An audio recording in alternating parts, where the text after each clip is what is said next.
I'm here with Willie Douglas, and I'm here with Dorian Clay. These are two young black men who I decided to have on the show, not just for that reason, but they're doing positive things in their community, and they're also members of Witherspoon Boxing and Fitness. So I'm just going to jump right into it. This is another group of gentlemen who have recently joined a gym that I've had conversations with, and I've realized that they've done or are in the process of doing positive things for their community, and that's why I decided to gravitate towards them a little bit, even though I'm a pain in their butt and I'm constantly going at them. But that's my job as a coach, as well as being an older brother, a mentor kind of guy that I am. Willie, well, let's start with you. Yeah. Where are you from? Let's talk to the people. Talk to the people. I'm from Newark, New Jersey, born and raised. I live out in Hamilton right now, right next to Trenton, same kind of rough area as Newark, Trenton, hand-to-hand rough area. No stranger to adversity. I've been going through it my whole life. I'll be 23 next month. I might not look like it, but 23? Yeah, I'll be 23 next month. Yeah, what I look like, I'm like 28. Oh, man. Sure. We're not going to talk about what I saw. 23 years old, man. Yeah, I'll be 23 next month. Mm-hmm. Still a baby, still learning. Still learning from my mistakes, still evolving as a man. Right, exactly. As you do in your 20s. That's the time that you want to do it. Oh, yeah, definitely. So you can enjoy your 30s. That's the plan. Dorian, how about you? Well, I'm from Philadelphia, West Philadelphia. Lived out in North Philadelphia for a little bit, but I'm 30. I know I look like I might not be. Yeah, you with the opposite. But I grew up, in a household, where, we had to learn to, grow up to be men quicker than, you would expect a young man to. And I took the hard road, but I appreciate all the little, bumps and bruises it took to get here. I went to college in North Carolina, on athletic scholarship. I could have been a two-sport athlete, but things didn't, always work out the way you want it to. I'm a rookie in the boxing world, and hopefully Tim here don't kill me before I can get to the ring soon. So Well, let's touch on that a little bit because college isn't just about sports. Mm-hmm. Right. A lot of people of color, not just people of color, people period, look at sports as their way out of the neighborhood. Try to make it, but obviously you got to pick up a major. You got to find something that you're interested in academically. What was your interest academically? Well, I'm still in school right now, but my interest was psychology. So I was a psychology major, and then I'm still in school getting my degree. So I changed it to business management, which we could talk about that. Yeah, well, we're gonna get into that in a little bit. But we really want to let the people know who's in their community, who's the people that are really trying to put their face out there. A lot of times we try to do good things, and the first thing, and I don't want to make everything about race, but the first thing that people see is our color. I own a boxing gym. I walk outside, I lock the door. Nobody knows who I am, but the first thing that they see is our color. Right. So you guys are going to go through some things similar to that, where somebody will come up to you and ask you, who's running the show? Right. And you're going to tell them, me, and they're going to look at you like, whoa. And I was just telling you yesterday on the phone. I was like, as two black men in the community doing something positive, it always makes it a little bit harder. Trying to do anything in life as a black man, it always makes it a little bit harder. And I was telling him that we go through ups and downs in life. And, as a black man, you just got to push through. It's not as easy as it is for other people. Well, and it's not, we really getting deep already. But it's not really that is hard. It's just not set up for us. That's true. That's true. You know, it once I figured out what I had to do to get to where it was easy, and a lot of people from other cultures saw what I was doing, and they were the ones that come and, you know, and help me get to where I'm at. And you know, I think personally, like the school systems, they're really not set up for you to be an entrepreneur or on top of the mountain. They're like literally directing you. Like the system, the systematic, you know, for schools is pretty much trying to set you up to be an employee and have you have a set rate of how much money you're going to make. So you can retire off of this dollar, and this is what we're going to give you. Versus like, there's not a. I don't want to get too deep into that, so I'm gonna let you. Well, we got a lot of time. All right, we got a lot of time, and you know, I would love to get deep, and we will get deep. Yeah. But I want to get deep with people that our viewers know. Willie, how was it growing up in Newark? Grew up with my grandparents. Didn't grow up with my parents. Growing up wasn't hard, but I did see a couple things growing up that the average person wouldn't see. Never typically went through anything. I didn't have everything I wanted, but I had just what I needed. And as a kid growing up, I didn't appreciate those things. I didn't appreciate what I had. I just worried about what I didn't have. And as I grew as a man, I realized like I was very fortunate to be put in that situation that I was in. You know, a lot of kids growing up around Newark, they take stuff for granted. They think everything is just, they take stuff for granted, and they just think everything that is in Newark is just how it's supposed to be. And it's not like that. You could come out of Newark and you can grow into something much bigger than that. And I think everyone needs to have that mindset. Me personally, I didn't get that mindset until about maybe a year and a half, maybe 2 years ago. Okay. You know, how did that come about? Did you something happen in your life where it made you realize that? Yeah, my grandmother passed away when I was 19, and she kind of had the foundation of everything was set for me. Anything I needed, she did it for me. And when she passed, it was like, whoa, I'm in the world alone now. Like I didn't know how to do taxes. I barely knew how to fill out for a job application. It was like, man, I got to learn this on my own. And I was like, you know, that's when the real world hit me. And when it hit me, when it hits people, a lot of people give up. You know, a lot of people lose faith. But I was like, I'm gonna keep pushing for my grandmother. You know, she gave everything to me, and now I have to learn how to do things on my own. And I learned that, and you know, I'm still going through the ups and downs, making my mistakes here and there. But, you know, I learn from my mistakes, and that's the biggest thing as a man, to learn from your mistakes and do better.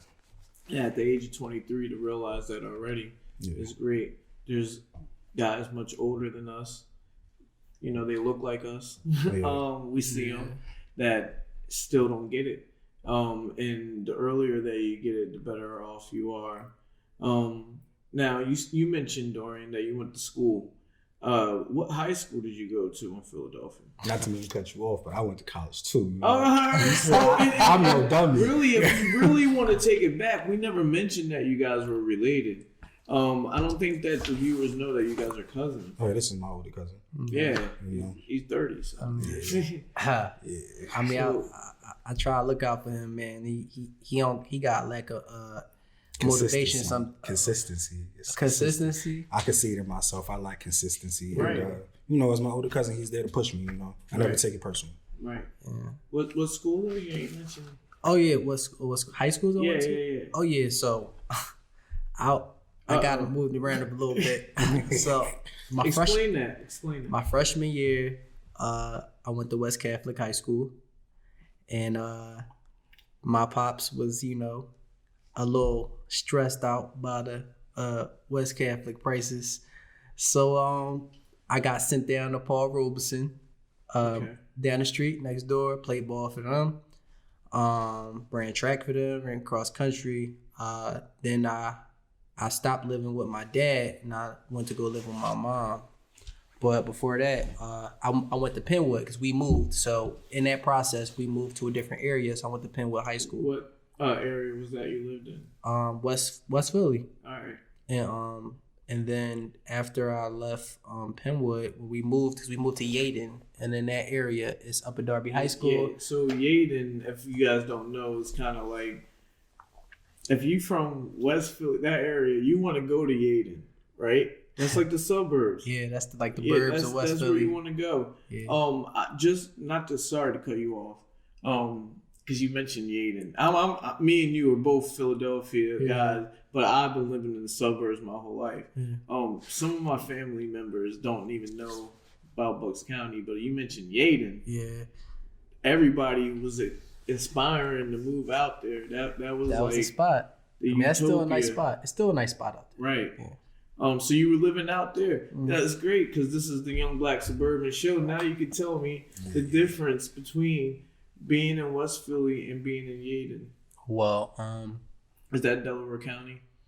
yeah, that is. Okay. So, but I ended up going to Germantown afterwards, and that's North Philly pretty much. Mm-hmm. But definitely the difference is that the kids growing up in like the areas like the more hood areas, if you want to call it, are a lot more motivated to like, I gotta get it by literally any means. By any means.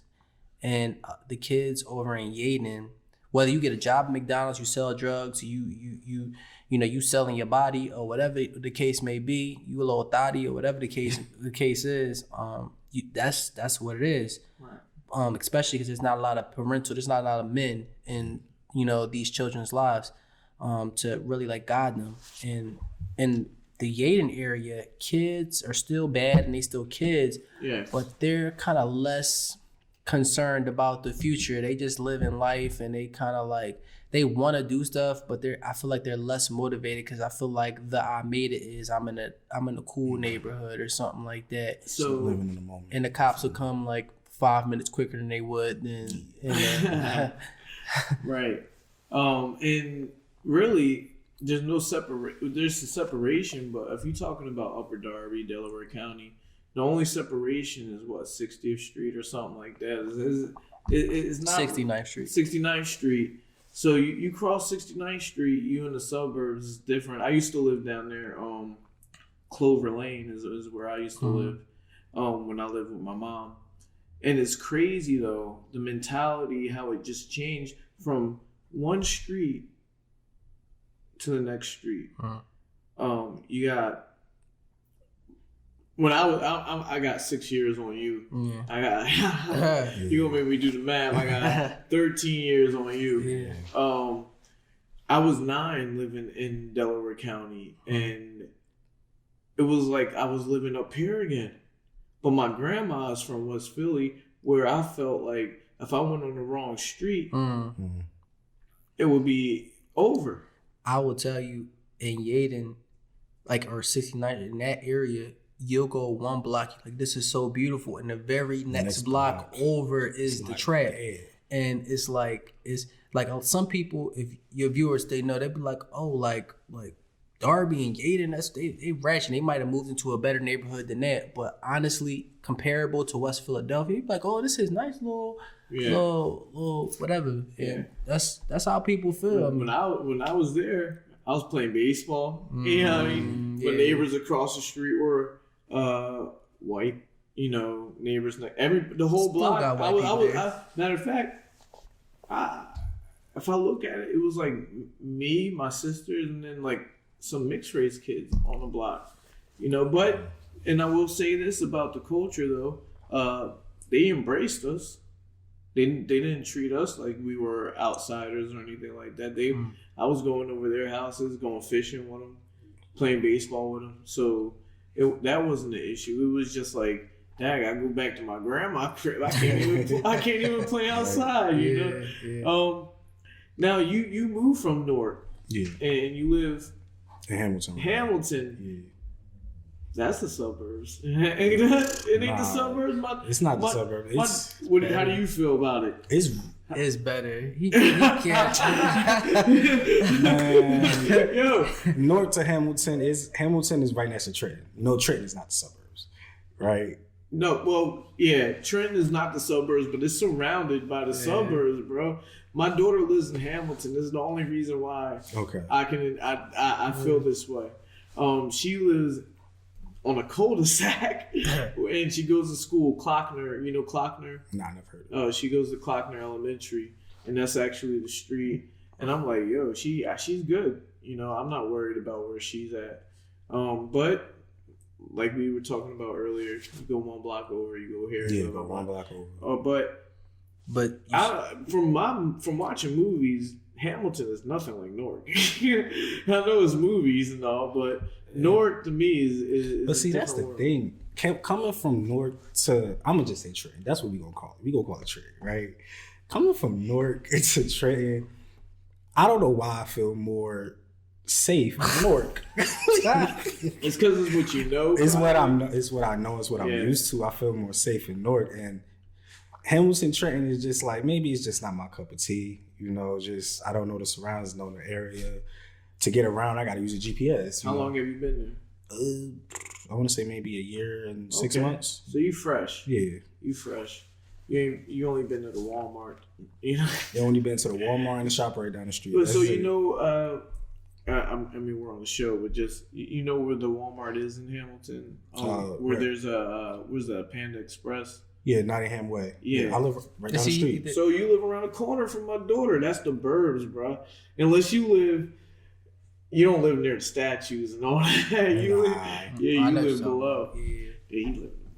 Listen, man, he been in the crib. It's not the burbs, bro. Listen, the cops was outside chilling, just like we ain't trying down. I live in the burbs, bro. It's okay. Accept it. Nah. Maybe the burbs I think about is a different burbs than what you think about. I don't know. Yeah, you're right. I'm telling you, I know what the burbs is because when I grew up in West Philly, my next door neighbor robbed us at night. No, dead serious. Robbed us at night at gunpoint. We was 6, and my older brother was 8, and me and him popped our heads out, and we seen. He was like, he called us by name. My older brother's Christian, and it's me. He's like, Christian, Dorian, go back in your room. Mm-hmm. And he had the gun, and he was like, just like stealing our stuff. But the problem about that was the next day, he was in front of because we shared it was 2 houses, but we shared the steps and stuff like that. Right. He was selling our stuff outside the next day. So I knew it was we wasn't gonna beat him up. We ain't had no man in the house. We was the men in the house. Right. But that's the hood, bro. You living comfy. So, I'm not gonna lie, I am living comfy. But look, you live with your other half. Yeah, I live with my fiance. Yeah, your fiance. Yeah. There's nothing cushy about living on your own as a 23-year-old man. I don't care what he say about that. You know, you got a lot of responsibilities. You told us that pretty much your rock bottom is when you lost your grandma. Yeah, for sure. And that shaped you to be who you are today. Yeah. How do you feel coming out of your rock bottom? Do you feel strong? You feel like you got a lot of energy? Oh yeah, I feel coming out of it changed me. Never went through depression before in my life until then, and it's like when I was going through depression, I didn't even know I was going through it. Right. You know, and I'm like, damn, I'm at rock bottom right now. It's like I hit a step in my life when I just didn't even want to do anything. I wasn't motivated. It's just I was out here just doing whatever, just living in the moment. What were you doing? We not gonna get into that. Come on, man. You're not doing it no more. All right, so can I share something about myself? Okay. That I share with people because I let them know that I'm a human being. Yeah. That even though you see me as your coach, you see me as somebody, maybe you might look up, I was on TV here and there. Facts. I made mistakes myself. And I don't want to even call it mistakes. I learned from things that I've done myself. Yeah. I have 4 children by 4 different women. That's something, now that I say it, other people be like, yo, me too. It's crazy. It's not really that small of a club. But it's something where I'm like, damn, if I was thinking a little bit different in my 20s, maybe I would have got married or something like that. So my past is still shaping me right now. Of course. Me sharing my past with people helps them understand me, helps them feel more comfortable with themselves, and maybe the stuff that's going on in their life they're not dwelling on as much. So the only reason why I asked you that specific question is because I know that you're not that person no more. Of course. And you sharing that might help somebody else. Well, I was doing that too, but look at this guy. And we haven't even told him what you're doing. But you gotta share. Because you are not just a regular person anymore. You're here, and people are going to be following you. Yeah. People are going to be following your lead. So being vulnerable is something that helps other people.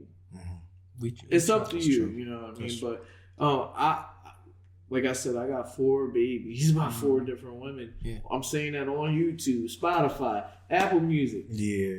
You're going to help somebody else. We could talk about it a little bit. A little bit. Would you feel comfortable? I was, man, let's get right into it.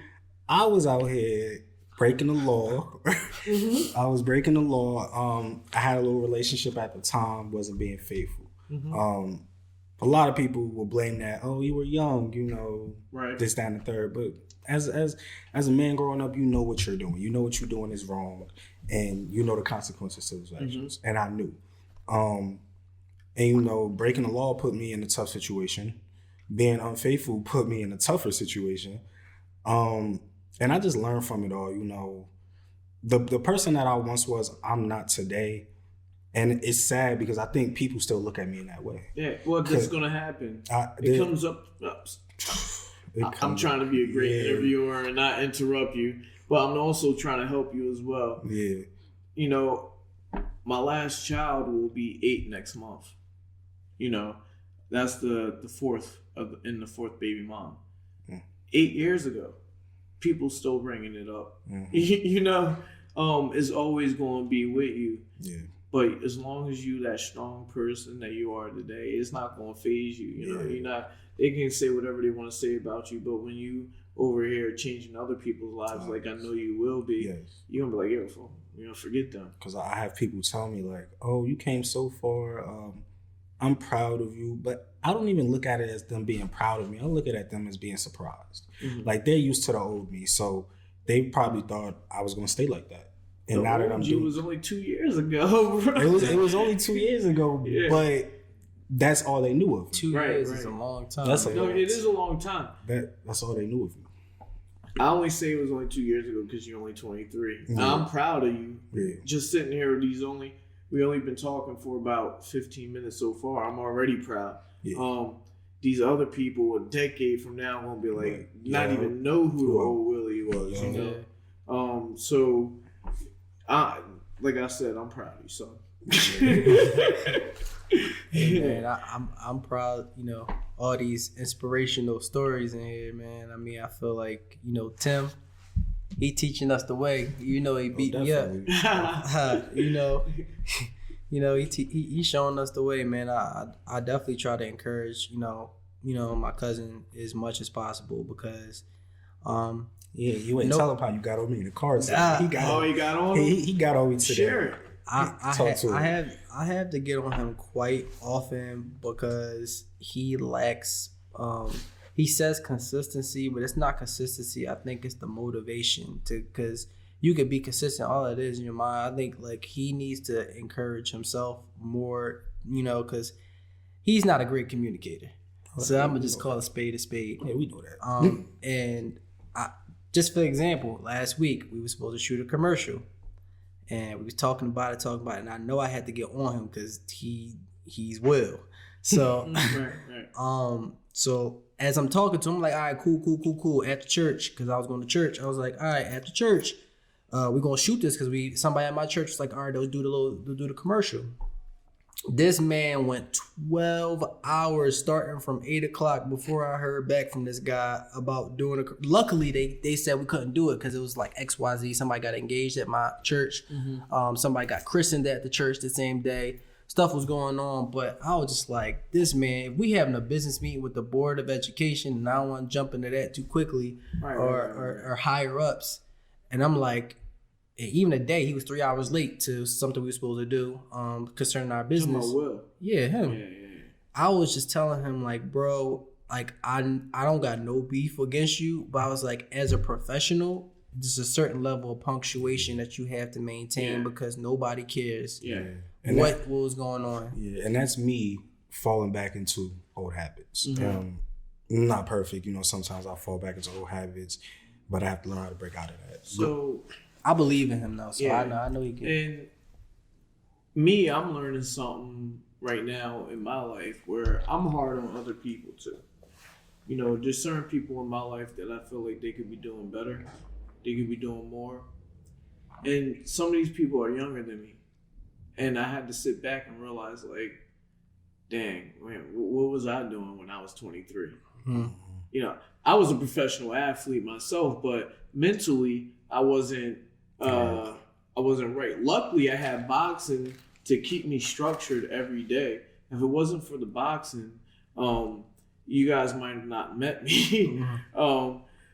So when it comes to Will, he's only 23, man. And it's not, you can't use this as an excuse because you're saying it right in front of you. But we got to give him time to, mature a little bit, catch up. It's people that are older than us that don't get it. Well, me personally, as he's met me, I have high expectations of myself. Right. So as long as this nigga, excuse me, this guy, it's a podcast. It's not live, but we can say what we want to say, but we gotta portray ourselves how we want to portray ourselves. As long as this fella, as long as this young man associates himself with me, I'm definitely gonna hold him. Yeah, you got to hold him accountable. I feel like in life, don't know if you know. I know my man right here believes in God. I don't know about you. I know, of course. So I feel like God puts certain people in your life either to teach you a lesson or to evolve you. And I do feel like this man right here was put in my life to evolve me. Right. And some people are lessons. I'm a lesson to some people. I was put in somebody's life and I was a lesson to them, but I could be put in somebody else's life as a blessing. Yeah. So as long as I'm with him, he guides me, there's nothing wrong with being guided. A lot of people just like to say, oh, I'm doing it by my lonely. I don't need nobody. Sometimes you need that extra push. Sometimes you need someone in your corner that's eye to eye level with you. Not some. So our people are so used to having to do it by themselves. Yeah. Other people don't have to. They got generations of wealth.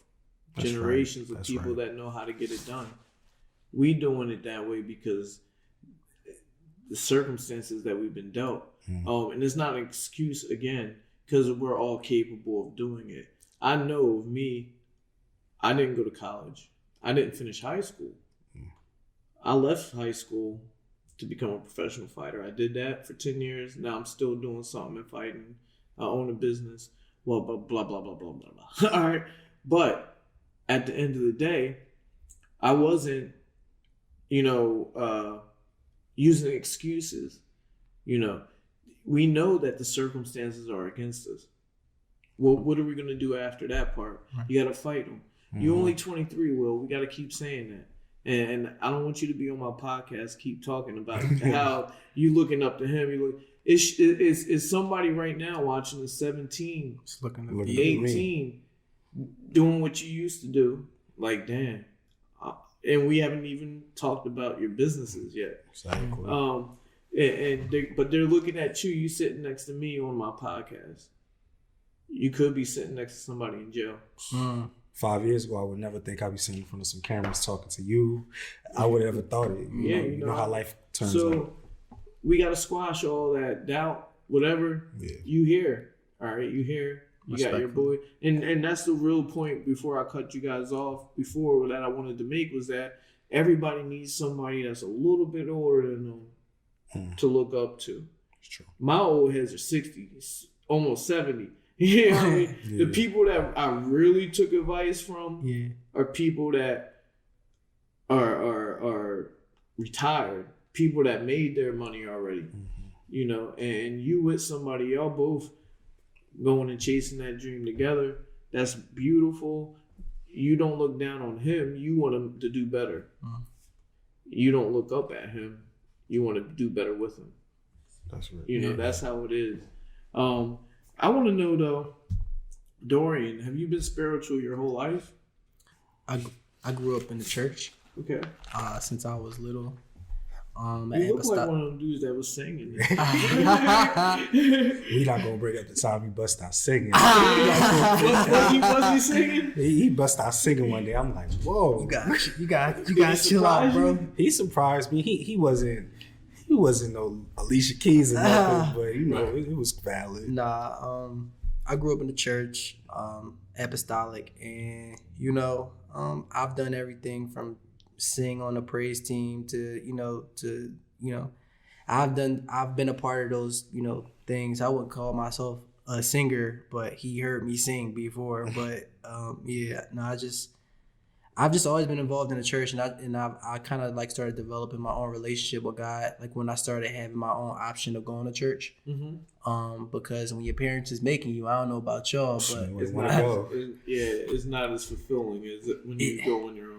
It was about 16 because my parents weren't together. So it kind of like when I went from one place to the other, my dad was like, I ain't gonna make you go to church, but I still wanted to go to church. Mm-hmm. And my mom was just like, I'm too old to be beating you, mm-hmm. like that. Especially when my mom is like at my shoulder blade. So like, I mean, mm-hmm. it was a little different. But when they stopped really like putting that on me, but they've seen that I still wanted to go to church, and I love the Lord. So, that's just important to me. God is a part of my life. He's I don't always,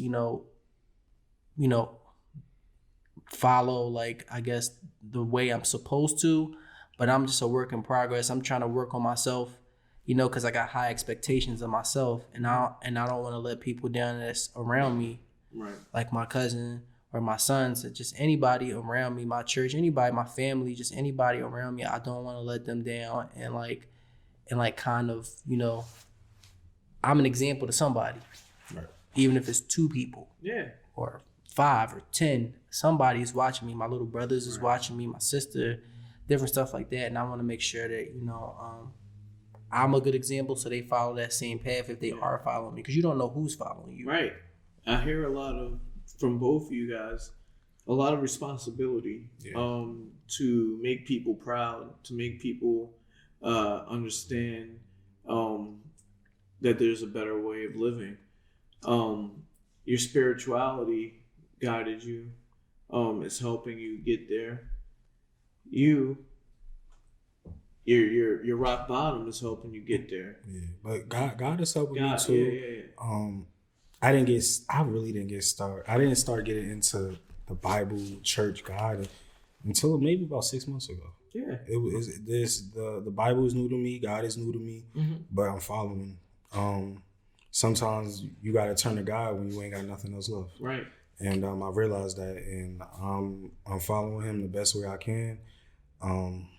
I'm not perfect, I've sinned before. I might sin again. Yeah. And but I'm still gonna follow Him. Right. If I could just add something in there, and I knew he was serious about God one day, because we not only do we box, we play basketball. So mm-hmm. we're he's trying to get back in shape. I'm trying to get my conditioning right, and we got a basketball trainer. Mm-hmm. So shout out to Dave. Shout out to Coach Davis. Shout out to Coach Davis. He gonna be. I know you're gonna be watching. Where does he teach you guys at? Drop him. Haynesburg, New Jersey. Yeah. Does he have an Instagram? I don't know it. I don't know it at the top. But I could drop it for y'all. But he was one day we was driving to basketball practice in the car. Mm-hmm. Let me see. What's his plug? So I have it. So Davis Graham. So it's Davis Graham, DavisGraham 24. So he trains everything from professional athletes to collegiate athletes, high school, middle school, you name it. But one day we was driving to practice, and I was calling him, and I was just like, yo, XYZ. I don't remember exactly what I was coming to talk to him about, but then he was like, yo, bro, can I call you back? Like, wow, what's up? He was like, man, I'll just listen to my gospel music, bro. I'm trying before we get there. He's like, I was in my zone with God. I was just like, oh, look, I ain't cool. Look, I I ain't gonna step Now, on was no that your toes. first time being like that? Do you remember your first time? I don't listen to gospel too much. Like the churchy gospel, I don't really listen to, but I do listen to like some R&B gospel. Yeah. There's Christian rap, Kurt Franklin, the regular stuff. But definitely on a Saturday, Sunday morning, I definitely get up and listen to God. I don't think I got into the journey of God by myself. When I got my fiance, me and my fiance been together about 1 year and 6 months now. And she would ask me, she was like, "Do you believe in God?" And it's not that I wasn't a believer, but I just at the time, I just didn't know. And she not that she forced it on me, but she kept bringing it up because she's a believer in God and she grew up heavy in the church. And I feel like she's the one that really inspired me to start believing. right? And sometimes when I play gospel music, when I talk about God, she gives this big smile at me. Like Right. she looks at me like, "Oh, look what I did." I don't think she did it, but she's one of the reasons she's responsible. Yeah, Jordan. So, you had this inspiration Yeah. from when your other half, which most of us have. Right. My other half, she's Lutheran. I happen to be Muslim. I identify as Muslim. I was born that way. My father was the sparring partner for Muhammad Ali. Before that, all the people from his my grandma's a preacher. She actually has her doctorate in theology. So you can imagine how Thanksgivings are. Oh man! Oh yeah, for sure. But I love Jesus Christ as well. He is mentioned in the Quran, and all of his miracles are mentioned in the Quran as well. And I believe that Jesus Christ exists. I just don't believe that he's my way towards the higher power. Respectfully. My girlfriend as well is Lutheran. Like I said earlier, and we have a binary house when it comes to religion. So I let her believe what she believes in. I believe what I believe in, but we both meet, as far as respecting each other. And that's what we need in this world. That's beautiful. You guys are out here. The reason why I brought that is because we get all three be sitting here. All three love Jesus Christ, but have different beliefs. Yeah. So that's the reason really why I wanted to bring that up and let people know about my household as well. Now, you guys carry that into your professions. Of course. You live by that. Now, what do you do in your regular everyday jobs? I don't even know what you guys do in your everyday job. Well, for me, this is this is the regular everyday job. My two businesses. Okay. I have a regular 9 to 5 to say the least, but that's not worth mentioning because I'm putting my energy and my effort into these businesses because I'm trying to make sure that this is the income. And I'm not telling nobody not to work a 9 to 5 because I do work, but it's a certain level of income that comes with all that hard work behind entrepreneurship. So I definitely consider myself a full-time entrepreneur. Even so, It's a little bit of pride in into being able to be responsible for how much you bring in. When you work for somebody else, you are beholden to what they want to pay you. When you're an entrepreneur, it's up to you. You make as much money as you want to make. But you also got to wake up every day and chase what you got to chase. Yeah, for sure. What are some of the pitfalls, some of the things that you're like, I don't want to do this today? I mean, do you want to tackle this? As far as entrepreneurship? Let's do this because after this, I want us to really dive into what you guys are doing. As far as entrepreneurship, you just got to have the motivation. If you have the confidence to start a business, you got to have the motivation to keep it going. Mm-hmm. A lot of people don't start businesses because they're afraid of what people think. Honestly, you shouldn't care about what anybody thinks about you. If you work a 9 to 5, somebody will tell you to start a business. If you start a business, somebody will tell you that's not going to work. Start a 9 to 5. Get a 9 to 5. Yeah. So what works for some people doesn't work for others. So the big thing is to just believe in yourself and whatever you do. If you work that 9 to 5, work the 9 to 5 as the best person at that job. And always keep yourself inspired, because people want you to fall into their box, because sometimes people idea of you is that this is all that they are, and they can't believe that you're anything else. Right. So always keep yourself inspired and don't sit in the box. Make a box, create the box. Yeah, definitely. And you guys came to me and talked to me. Well, I don't want to say that you guys, because Willie, he hasn't talked to me about it as much as Dorian has. And you told me exactly what you were doing, and it's a nonprofit.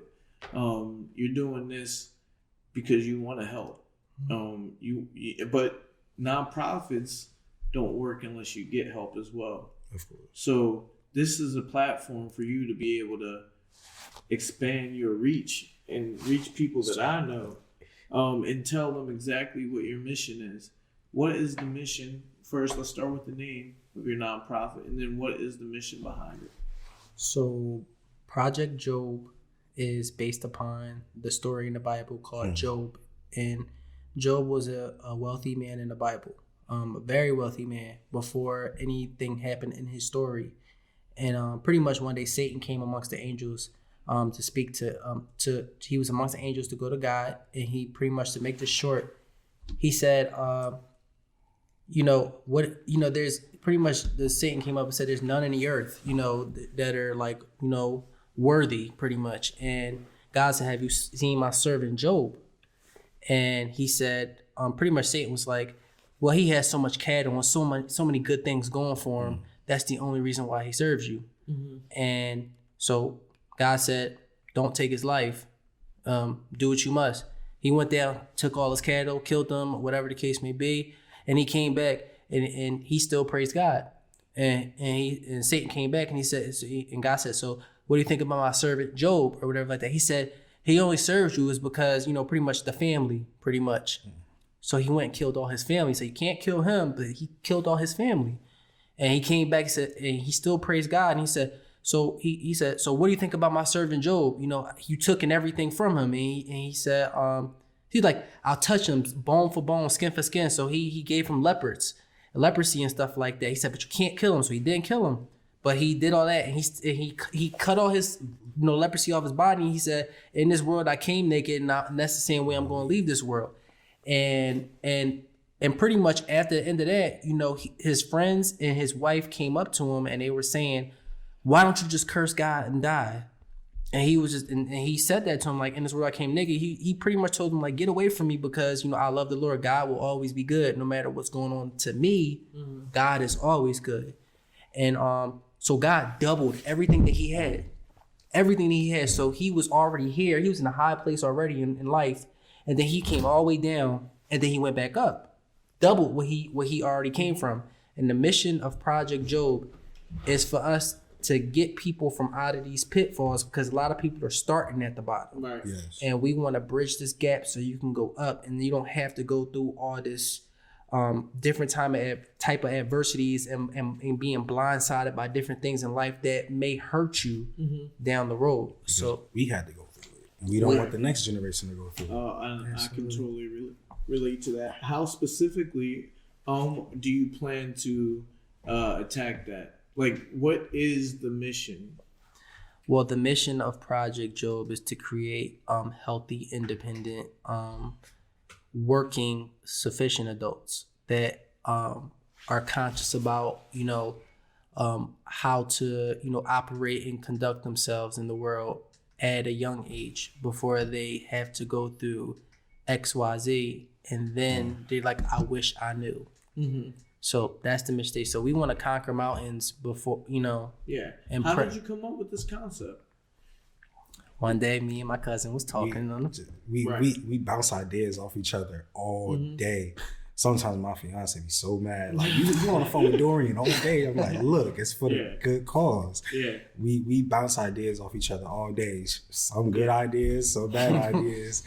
But this one idea stuck with us. You can go further in detail. and we were just on the phone, and I was just, I put a group of individuals, it was 4 of us on the phone. And I was just like, all right, I have a great idea, because he already started one of his businesses. Yeah.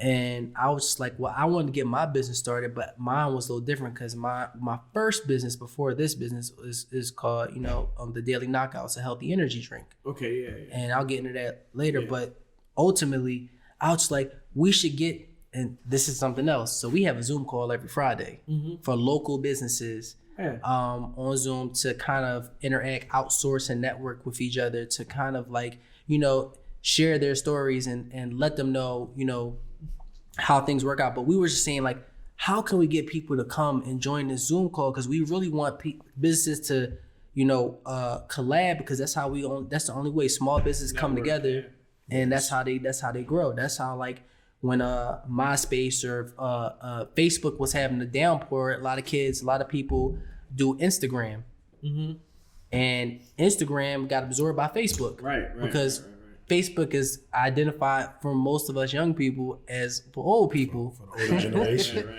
for the older generation. My bad, for the older generation. So that's why we were thinking, like, if businesses can collab and come together, that will be a great way for us to, like, take things further. It was initially about the Zoom call, but then we were thinking about how can we really help this community, right?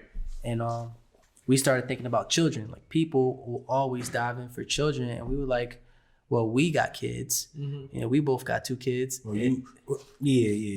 We ain't say that in the bio part. He got his 2 sons. Okay. I have a stepson, but he's my son. Definitely. And I have a baby girl due in June. Oh, congratulations to my man. Yeah, but we that's how Project Jobe came. We thought about the kids, and we were just thinking about how can we help these kids. And we actually got a commercial on the page about. We do. We got a commercial coming. This Sunday as well. But ultimately, we were thinking, how can we help these kids? And we were thinking about business, and like all businesses want to do is make money. But people are drawn closer if you're giving, right, versus anything else. So we decided that we were going to start giving back to the children. And first it was just about money and about, how to fund them. But we went another way with it, First, it was about giving money to these children. What's the ages? 13 to 18. Okay. Teens. Yeah. You started about junior high school, and until you graduate high school. Yeah. The initial plan was to fund kids' accounts from the ages of 13 to 18. And when they turn 18, they get the money. But it was like, nah, that's not good enough. We can't just give children money. Yeah. Well, they gonna go out and blow it. Yeah. So let's teach them how to either keep that money or triple that money. So our plan is to educate teens between the ages of 13 to 18 on credit, because you need credit for everything. Definitely. The stock market, further education, entrepreneurship, and building your resume. Did you say financial literacy? Pretty much financial literacy. Yeah. We're just here to educate. We're here to educate every child on how to operate and prepare yourself for life before life hits you. Oh yes, for sure. So even in the boxing world, you're supposed to be prepped to be hit, and you're supposed to be prepped to know how to serve a hit. We want to get them to have everything together before offense and defense. Yep. Yeah, because a lot of times when I know my first credit card, they just asked me how much I made, and I just can't. I was just like, I made 30,000 this year. But and they gave me 2,500 or 2,000. That money was going in a weekend or like 2 weeks, and I was like, all right, cool. And I was still measuring out how I was going to pay it back, but I didn't know about you're supposed to only spend this much in order for them to expand that. That it's just different things like APRs and like hard marks on your credit and like collections, different stuff. It's crazy. It's so much that they'll just give you a credit card because you say something. And Right. that was kind of like the initiative we had. Project Jobe, we just want to make sure that kids can actually, prepare themselves with credit and learn, what it really is and how to really like how to build your credit before you actually turn 18. Because most credit scores, kids coming out of high school, is 500. Now, how do you sustain your nonprofit? Do you go out and are you looking for donors, or do you already have donors? How is this going? Well, at the moment, we started a petition. Mm-hmm. What we want to get in front of the Board of Education with this idea. Mm-hmm. But before we get in front of the Board of Education, we want to be prepared. So we're trying to get 1,000 signatures on this petition. So, we go in front of the Board of Education. We already know what we're talking about, but we also want to look like we know what we're talking about. Right. Be fully prepared. It's been a process, and it's still going to be a process, but we're not going to give up. That's the thing about a nonprofit. This isn't for us. Mm-hmm. We're doing it for children between the ages of 13 and 18. This doesn't benefit us, Yeah, we don't. We're trying to benefit the future. And the part about that he didn't mention was until we find those grants and loaners, we do need funds. Right. We're gonna be using our funds. Right. Okay. Until our own money. And we know that there are grants people who can provide thousands, but we're asking people, because people matter first, is to become an own personal sponsor. Not only is this a tax write-off for a license and an official nonprofit, this makes you more reputable as a business if you are a business, because it shows that charity. That's why athletes and celebrities and entertainers give tax, not because of the tax, but it also lets people give a light on you in a positive way. So we do need people to become sponsors. It would be helpful for children. This is impacting them. We don't get paid for this. I mean, so this isn't for us. It ain't going in our pockets. Yeah. What is the goals? Let's just say by Christmas this year. What would you like to have accomplished with your nonprofit, the Jobe Project? Is it the Jobe Project? Project Jobe. Project Jobe. Sorry. Yeah. So, by the way, you need to trademark both of them, the Jobe Project and Project Jobe. Yeah. All right. So we do want to. So we marked out, if we're gonna have at least 20 kids, we want $12,000, because $50 for 20 kids a month, ends up being $1,000, and we'll need, that. So this year, $12,000 would help you achieve your goals. One of our goals. One of ours. We want to also provide.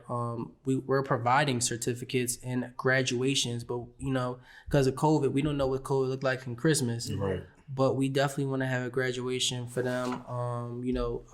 Cap and gown, and kind of like celebrate them, so the next wave of kids can see like you can do this, and this is something not only that you can put on your resume. So this program is so you can put on your resume, and they'll see those experiences. We're also working on an internship as well, kind of thing for kids, after they finish. We don't want you to think this is it and you forget about it. We want to keep in touch with you. The project it's not over because you finish it. The project, we want to know how life is going for you, comparable to somebody who has no whatever, because you can, change your life. You could change somebody else's life as well, Right. Little do they know, when you finish this 12-month course, you're really just getting started. It's not you finished now. You're just getting started now. But you guys gave them a couple of tools. Oh, of course. To help them with that next journey. Yeah. How can somebody help you? Because the way I got to where I'm at is because I got help. People won't be watching this. People that support me might watch this and want to support you too. So how can they, if that's the case? Well, we do have a GoFundMe set up on social media on Project Jobe, Project Jobe. And we said Job with an E because people would think it was job, and the Bible pronounces it Job, so we put an E on that for that specific reason. But we have a GoFundMe. We have a website coming. It's on the way. But until then, it's through social media. I will probably, this is the VP right here. I don't know if we will start up a Facebook profile as well, but we definitely will have a GoFundMe at the moment. We're looking for other sources of ways to transfer money or work with different companies, because we're kind of still in the process of making sure like everything is set up well. Our start date is May 1st. Mm-hmm. And we're just trying to get off the ground and get some money ready for kids, because I know if 3 kids start, they'll tell 10 other kids. Yeah, right. It's gonna snowball.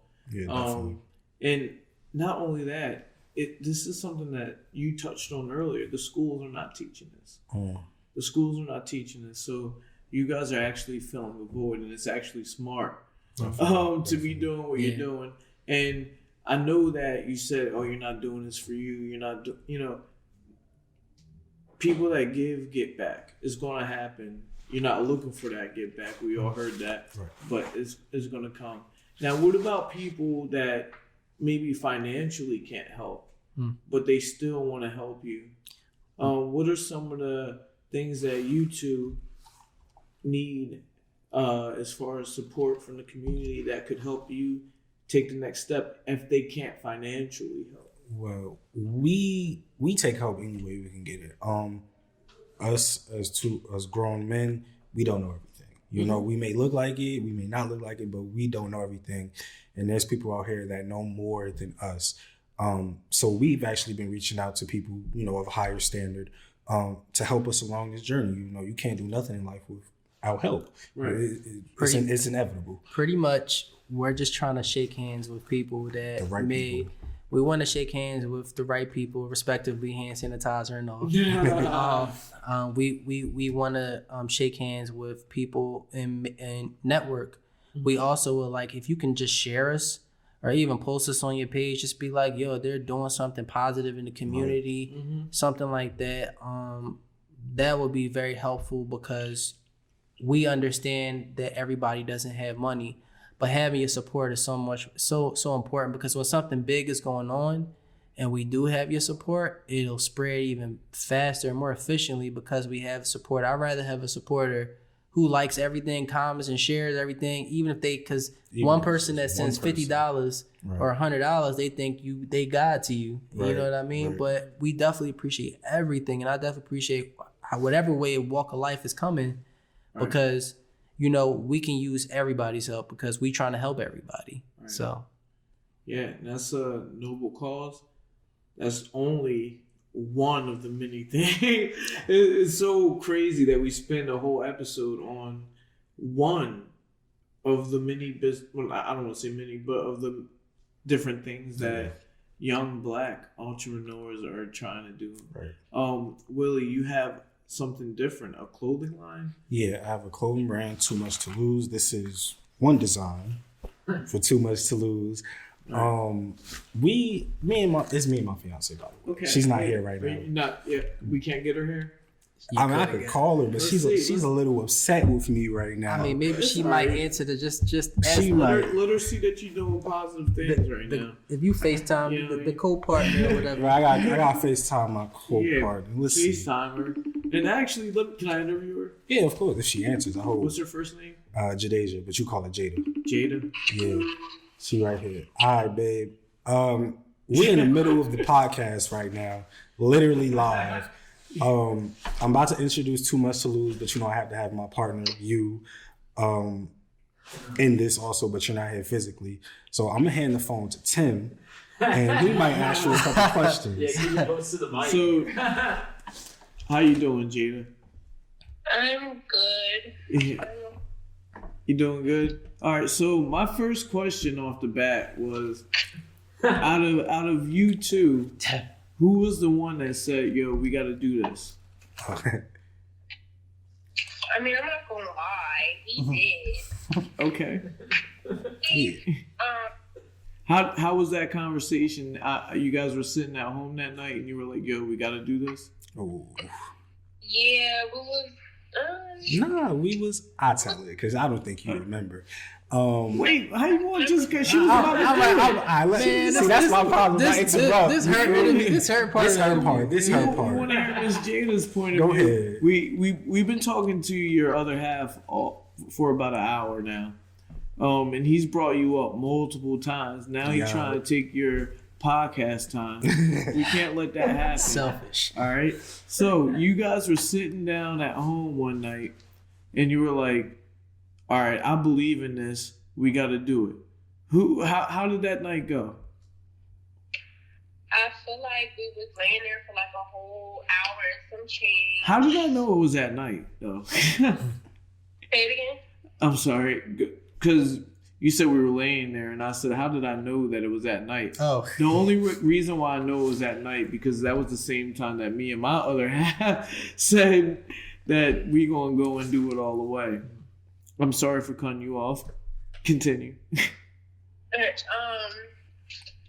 Yeah, so I mean, we was talking about it, and I was just telling him, like, look, if we're going to be serious, then we need to be serious and really do it and do it the whole way, because I know I will always, like, start something and then don't finish.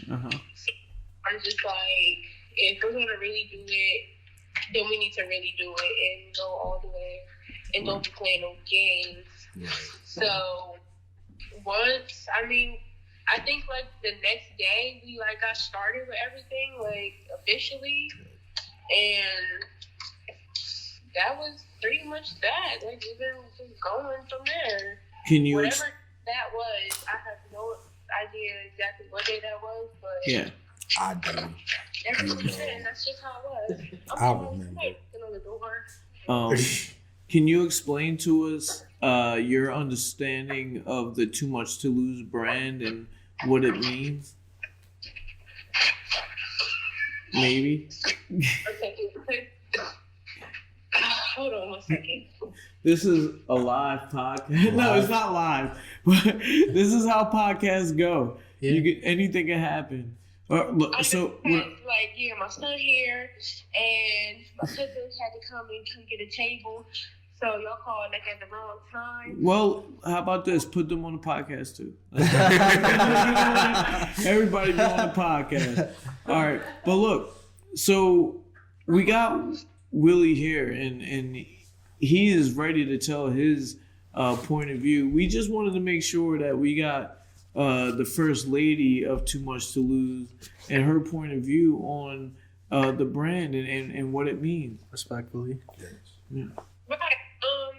Okay, so you want me to explain what it means? Well, to you, and because even though you guys live in the same house, it might mean something different to both of you. So I want to know what the brand means from Jada's point of view. Can I call you that? I mean, basically, because for one, I'm sure you know, I have children. I don't know, this goes so like, I don't know, I don't want to get too. You have to put her on the spot. You have to. But, I mean, I would say like just mainly for my children, like we gotta start moving a certain way. I have to start moving a certain way. Changing my mindset. I might have a daughter. Like it's just, I feel like it's different having a daughter. So I gotta start changing my mindset, and it's the way I do things. I was always like a hothead. I don't know if really to say that, but he's more like the calm one. Okay. He will always tell me like chill out and stuff. So I mean, it's just all about like how I approach certain stuff and right. How we're trying to have God more. Okay. Right. In our business and our lives itself, and it just all revolves around that. Like we just got too much to lose out here. Like, right. You just can't be doing anything and everything. To me, it sounds like you and Willie have gotten together and you have the common goal in hand, and that goal has turned into a brand. That's exactly what I'm hearing from you. Is that true? Yeah, basically. Good. How old are you? 22. 22. So how long have you and Willie been together? A year and 7 months. I'm not even about to sit here and try to calculate. You don't have to calculate. So a little under 2 years. Yeah. Right. And he has influenced your life to the point to where you both have common goals. You both now have a brand, and in almost 2 years, does that make you feel like, like you can conquer everything? Because to me, just listen to the story, I'm like, dang, that's great. Yeah. How does that make you feel? I mean, everything is. I mean, yeah. How you put it? Hold on, wait. No, we can't hold on. We can't hold on. Yo, you gonna? So look, I'm sitting with Willie, right? I'm sitting with his cousin Dorian. This ain't gonna be the last time that they call you to be on a podcast. Next time she might be here. She's gonna be silent. She has to be here. She has to be here with Yeah, us. you gotta be here. That'll be different. Like my son is trying to go down the steps. Yeah. All right. So we're gonna let you go, but it was great talking to you, and it's always great to get the other half's perspective, because a lot of the times men get all the credit, and it's not just us. It takes, not only a village, but it takes a strong woman to do the things that we can't do. Definitely. And I want you to know that I appreciate hearing your story with Willie, and that I wish you guys the best. Thank you so much. No problem. I'm gonna give you to him to close it up. Okay. I'm gonna see you when we get home. All right. So, you got nothing to lose with your other half. Right. What are your goals for the? It's a clothing Yes, brand? it's a clothing brand. What are your goals for the next year for your clothing brand? Within a year, let's be honest. Within a year, I do not want to be working my 9 to 5 that I work now. We've started off to a good start. Actually, an excellent start. We've started an excellent start. With our clothing brand, higher than what I would have anticipated. Right. Within a year, I do want this to be the main source of income for me and her, so she doesn't have to work, I don't have to work, and we could come together and work together on our clothing brand and make money. I think that's the most beautiful thing. When I can make money with my other half while being home, Right. with my family. With my daughter coming, I want to spend as much time as possible with her. And that's the goal. I really did that for my daughter. When she gets here, I don't want to be stuck at work for 10 hours and come back home and be sleepy and barely have time to interact with her. I want to be with her for her first words, her first steps, everything. And why not do it with building a brand with my wife? Yeah, it's beautiful, man. It's beautiful. And not only that, you both are not thinking about yourselves as much as other people. Right. In this world, a lot of people think about themselves. Which we do have to think about ourselves, but we get so much back when we think about others, and we put that energy out because it comes back. So where can people find you two individually and your businesses? Let's start out with individual. Individually, I am on Instagram at WillJD3. My clothing brand is at toommuch.tolose. I also have a poetry page. I haven't posted on it yet, but today might be the day to post on it. Yeah. I'm very big into poetry. I like writing. That's one thing that I build my confidence with, speaking my poetry in front of people. So I have that. You can find my wife at what's her name? It's like her name on Instagram. Her name on Instagram is very complicated. It's not as simple as mine. I hope so. Her name on Instagram is two underscores Ashana. ASHANAA 2 underscores. You going out bad. She's on Instagram as Jada Melvin. You can find her on that. You know, you guys are laughing, but it's serious. Like, I'm in the house with my girl all day. I don't be on social media looking at her Just page. talk to her. He was like, Dorian, let's let him know. So I got 3 plugs. My personal Instagram is _ the hot topic 2 T's _ So and my healthy energy drink is the Daily Knockout, coming soon. It should be out before May 1st. The _ Daily Knockout, excuse me. Just how it sounds. And Project Jobe, obviously, with an E, PROJECTJOBE. And I'm on Facebook, but I don't really use it like that. That's for the old people. Sorry, man. We got TikTok and Snapchat. I don't use it. I ain't plugging that. Yeah. So, before we leave, do you have any messages you guys can go? You can go first, and then you can go second. That you want to tell the community, you want to tell people, about yourselves. I really just want to say, go for whatever goal you want to do. No dream is too big. If you can dream it, you can achieve it. I've always been taught that. Some people might look at your dream as crazy. It's not crazy. It's doable. Mm-hmm. Don't let anyone steer you away from your dream. Don't let anybody break you down. Do what you want to do, because what makes you happy won't make everybody else happy, but everybody else doesn't matter. That's it. What matters is your happiness. That's it.